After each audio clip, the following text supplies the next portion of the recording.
Bonjour à tous. Nous nous retrouvons aujourd'hui là pour ce premier cours sur vidéo. Alors, on vient de terminer une partie de chimie. Maintenant, on va reprendre la partie de mécanique qu'on avait commencé quand on parlait de vitesse et qu'on apprenait à représenter par exemple les vecteurs vitesse à la fin de cette partie. Alors dans cette partie, en fait, on a représenté les vecteurs vitesse, mais on ne sait pas du tout d'où vient la vitesse, comment ça se fait qu'un corps acquiert une vitesse. Alors on s'en doute bien un petit peu, si j'ai une balle et que je veux la faire avancer, je peux la pousser.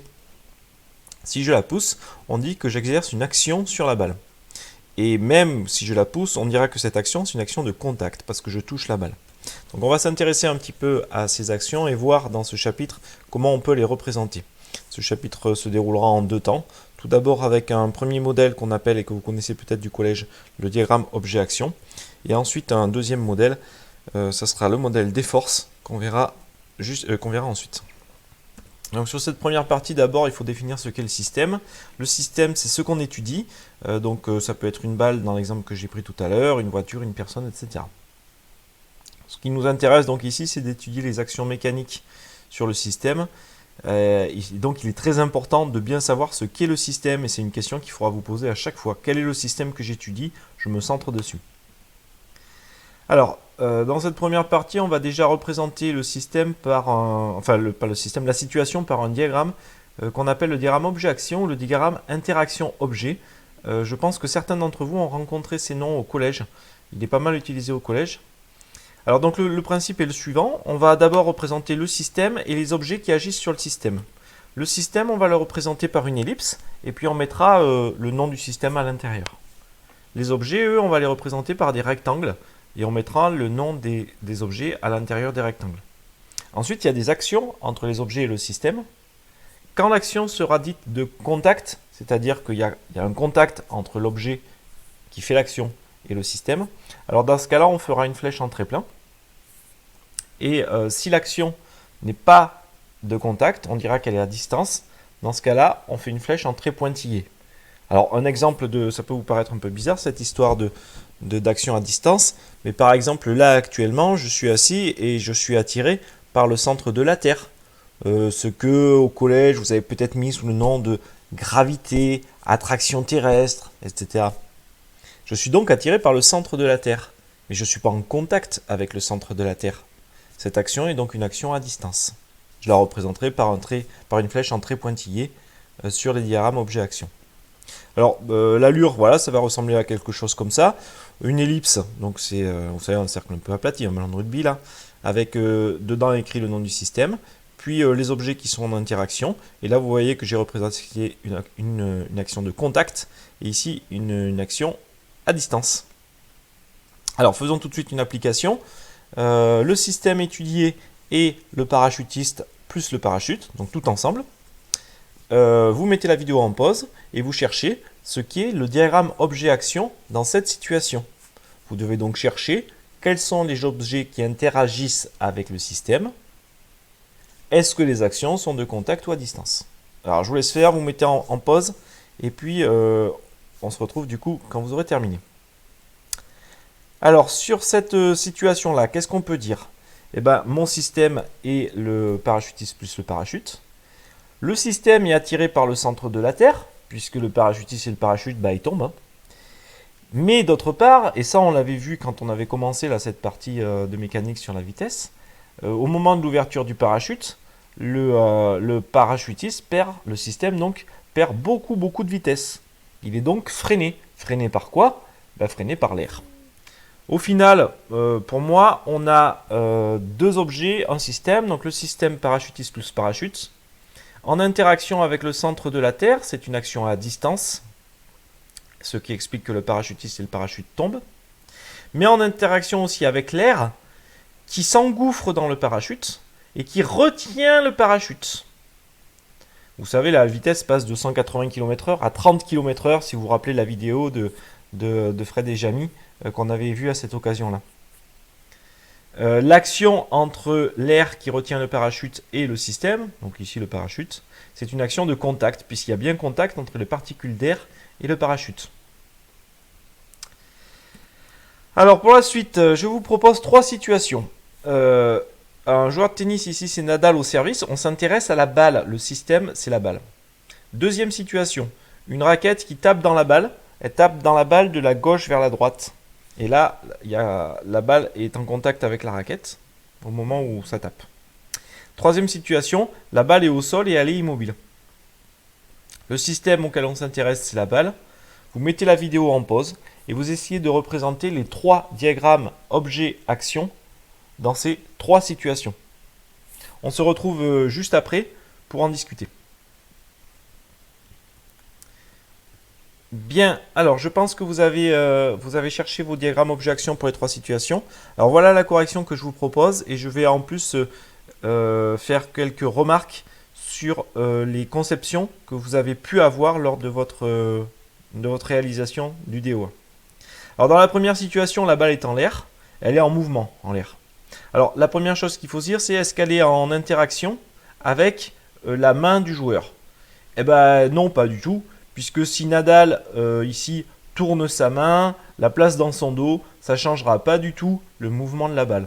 Il n'y a pas, au moment où on regarde l'action, il n'y a pas d'interaction entre la balle et le joueur de tennis.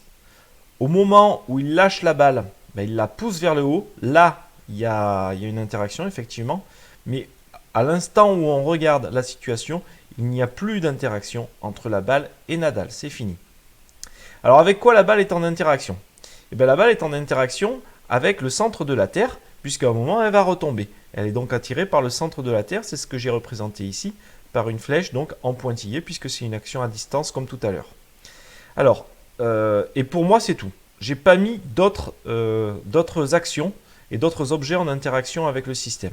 Alors, j'ai déjà parlé du joueur de tennis ou de sa main. Il n'y a aucune interaction au moment où on regarde entre la balle et le joueur de tennis. Alors, vous avez peut-être mis, à la place de centre de la Terre, vous avez peut-être mis sol. Alors, il faudra bien faire la différence entre le sol, qui est la surface de la Terre, et le centre de la Terre.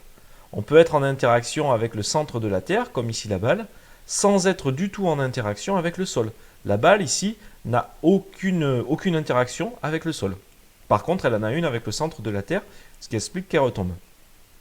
Ensuite, je vous ai parlé donc du joueur, je vous ai parlé de cette histoire de sol qu'il ne faut pas prendre en considération. Et enfin, parlons de l'air. Alors, est-ce qu'il y a une interaction avec l'air sur cette image? Bien souvent, pas mal d'entre vous pensent que si la balle retombe au sol, c'est parce que c'est à la faute de l'air. Alors, l'air, ici, ce qu'on appelle la pression atmosphérique, la pression de l'air, appuie sur la balle à gauche. Je vais grossir. Donc, l'air appuie sur la balle à gauche. Mais l'air appuie aussi sur la balle à droite. L'air appuie sur la balle en haut. Mais l'air appuie aussi sur la balle en bas. Du coup, toutes ces actions s'éliminent. Puisque si j'appuie en haut et en bas, comme le ferait l'air sur la balle, et ben au final, ça ne change absolument rien. C'est comme si j'appuyais pas du tout. De la même manière, si j'appuie à gauche et à droite sur, imaginons la balle, que je peux représenter par, je sais pas, cet objet-là. Si j'appuie de chaque côté avec la même force, ben, le système que j'ai au milieu ne va pas du tout bouger. Donc, c'est comme s'il n'y avait pas d'interaction avec la balle. Conclusion, je ne représente pas l'air en interaction avec la balle. Mais vous pourriez me dire, oui monsieur, mais dans la situation précédente, ici, on a dit que l'air, il était en interaction avec le parachutiste et le parachute. Alors oui, c'est vrai, parce que là, l'air s'engouffre dans la toile et va retenir le parachutiste et le parachute qui tombe. Vous savez, c'est carrément une force de frottement, on appelle ça ici, dans ce cas, comme quand vous êtes en voiture et que vous passez la main par la fenêtre et que vous sentez que votre main est poussée vers l'arrière. Il y a vraiment là une vraie interaction qu'on sent réellement et qui est plus forte d'un côté que de l'autre. Dans ce cas-là, c'est pareil, la force de frottement, l'action de l'air qui retient le parachute est plus forte vers le haut que vers le bas. C'est pour ça que le parachutiste passe de 180 à 30 km/h. Dans cette situation-là, la balle, elle ne va pas très très vite. Alors, moi, je prends comme hypothèse qu'il n'y a pas cette force de frottement. Néanmoins, si vous pensez qu'il y en a une, que l'air frotte assez sur la balle pour la freiner, comme la main quand je la passe à travers, par la fenêtre de la voiture, alors dans ce cas, vous pouvez représenter un autre objet en interaction. Ça ne sera pas mon cas, hein. Donc pour moi, j'ai qu'un seul objet en interaction avec le système, c'est le centre de la Terre. Et je néglige les autres interactions. Deuxième situation. Alors dans la deuxième situation, on a la balle qui tape, la raquette qui tape la balle de la gauche vers la droite. Donc dans cette situation, la balle est toujours en interaction avec le centre de la Terre. C'est une interaction à distance. La balle est en interaction avec la raquette. Et là, bien sûr, c'est une action de contact. Bon, je ne pense pas qu'il y ait plus à dire à ce niveau-là. On ne va pas parler de l'air là non plus, puisque la balle, là, au moment où on regarde l'action, est sans vitesse. Elle ne bouge pas du tout. Elle va bouger après, par contre. Troisième situation.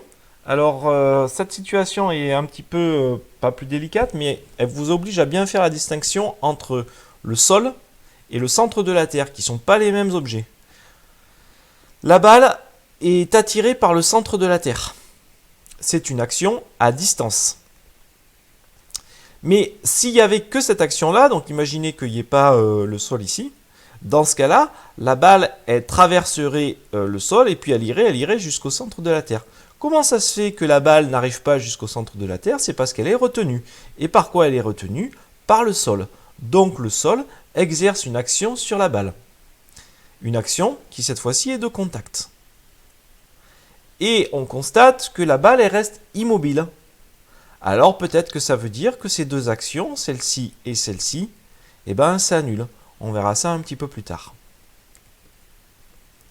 Bon voilà, c'est la fin de cette première vidéo sur le diagramme objet-action. On passera à un autre modèle la fois prochaine. Je vais vous expliquer pourquoi juste après. Faisons-le maintenant d'ailleurs. Alors, les avantages du diagramme objet-action qu'on vient de voir, c'est que c'est simple, c'est très rapide à faire. Et puis, ça permet de repérer les actions qui sont de contact ou à distance. Mais en fait, il nous manque pas mal d'informations. Et c'est ça qu'on essaiera de trouver la fois prochaine. D'abord, les actions. Vous avez vu, quand on représente le diagramme objet-action, on ne représente pas spécifiquement le sens et la direction des actions. On s'en moque complètement. Et ça va peut-être nous manquer. D'autre part, on ne sait pas où vont s'appliquer précisément les actions. Typiquement, quand je tapais dans la balle avec la raquette, l'action elle était entre la raquette, le filet de la raquette et la balle. Mais quand je représente mon diagramme objet-action, j'en ai absolument rien à faire, je ne le représente pas.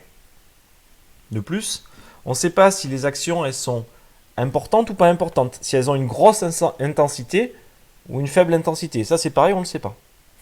Et alors, quand on voit tout ça, la direction, le sens, le point d'application, beaucoup d'intensité ou pas, ça nous fait quand même penser à quelque chose. Ça nous fait penser à l'époque où on représentait les vitesses par des vecteurs vitesse. Et c'est bien ce qu'on va faire dans la suite, sur la prochaine vidéo. On verra comment on représente les actions par un autre modèle qu'on appelle les forces et qui sera beaucoup plus précis. Alors dans l'immédiat, vous avez sur Pronote le lien de cette vidéo, donc que vous avez fini de visionner, plus le début du cours proprement dit. C'est un résumé de ce que je viens de vous raconter. Ensuite, vous avez normalement dû faire les exercices là, qui étaient proposés dans la vidéo en mettant la vidéo sur pause. Et pour finir, je vous mets un petit QCM sur Pronote pour voir si cette partie a été comprise. On se retrouve en fin de semaine pour la suite du cours.